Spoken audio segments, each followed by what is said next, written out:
Hi, welcome to Richard Kabili YouTube channel, and for today's tutorial, I will be teaching you on how to change double tap timeout in voiceover on iPhone X. But first, kindly subscribe to this channel and don't forget to hit the subscribe button and the bell to notify you for the new updates. And let's start!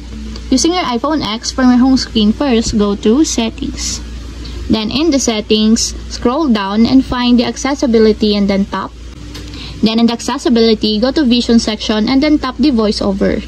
Then after that, in the voiceover, scroll down again and then find the double tap timeout, then tap. And in the double tap timeout, you can now adjust here the timeout per seconds that you want. For example, you want to increase the time per seconds, then all you have to do is just tap the positive sign to increase the seconds. And if you want to decrease or lessen the timeout per seconds, then all you have to do is just tap the negative sign, just like this. And take note, two taps that occur within the specified timeout will perform a double tap in voiceover.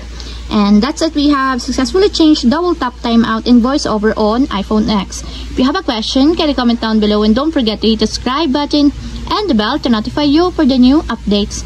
And thank you for watching!